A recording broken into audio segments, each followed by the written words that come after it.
भगवान शिव जो है वो शिव ही है, उनके जैसा कोई त्रिभुवन में नहीं है। वासुकी नाग का यज्ञोपवीत पहने हुए हैं, भयंकर फणधारी विषधर उनका माला है और गंगा जी जटाओं में है। ऐसा परिवार देखा है?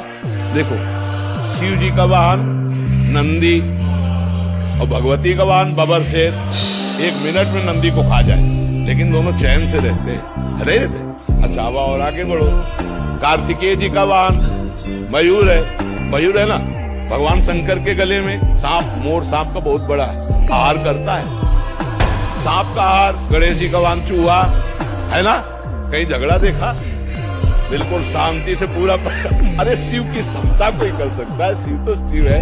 व्यसन करने में शिव को मत ला यार। ये भगवान शंकर नशा कर, अरे यार वो तो परमात्मा है यार, वो तो महादेव, देवाधिदेव महादेव है। नहीं, ऐसा नहीं। शिव जी ने तो हलाल जहर पिया, भले खून पी के दिखाओ।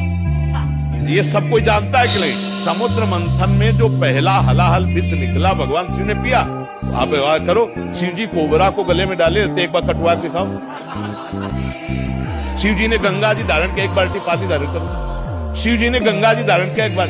शिव जी कभी भांग नहीं खाते। मंत्रों के द्वारा विजया शब्द से उनका अभिषेक किया जाता है। अभिषेक किया जाता है। शिव जी के ऊपर जहर का फल चढ़ता है, धतूरा का। शिव जी के ऊपर अकौड़ा का फूल चढ़ता है, चढ़ता है ना। खा लो, जहर है, हलाहल जहर खा के तो दिखाओ। धतूरा का माला चढ़ता है। विश्वनाथ जी का वो पहले बैच में आए थे, वो लाते हैं कभी कभी पूरा धतूर का माला। एग्जाम्पल बताइए या एग्जाम्पल तो किसी का भी आप दे सकते हो। आप कभी देखा है लोग कहते हैं भगवान शंकर चिलम, ऐसा कहीं लिखा है? अरे ये सब अपने मन के विलास है। वो जगत की रक्षा के लिए हलाहल विष पिया, समझ रहे हो? तो जो हम सोने के समय रट रहे थे, वही जगने के समय चेतना जागृत होते ही निकल पड़ा। राधा राधा राधा। वैसे हर एक आदमी अनुभव कर सकता है।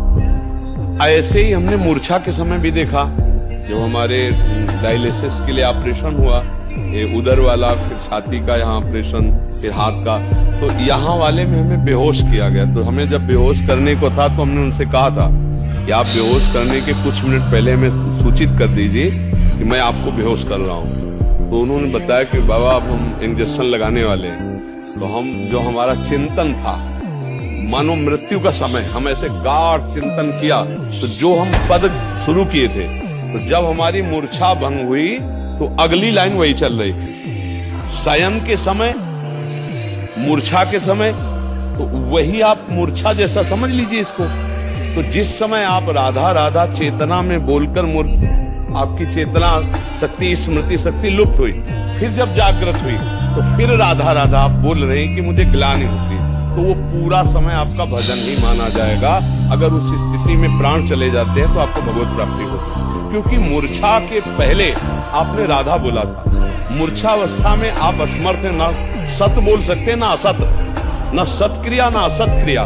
तो अब आपका राधा ही माना जाएगा वो प्रारंभ का, और उसी से भगवत प्राप्ति हो जाती है। जैसे कोई सुबह बोला राधा और बेहोश हो गया, अस्पताल में भर्ती हो गया, और उसे होश ही नहीं आया, समाप्त हो गया शाम तक, उसे भगवत प्राप्ति हो गई। क्योंकि अंतिम उसकी चेतना में पहली बार राधा जो निकला फिर मूर्छित हो गया, तो उसका वही माना जाएगा अंतिम समय स्मरण, और उसी से भगवत प्राप्ति हो जाएगी। आप सोच पा रहे?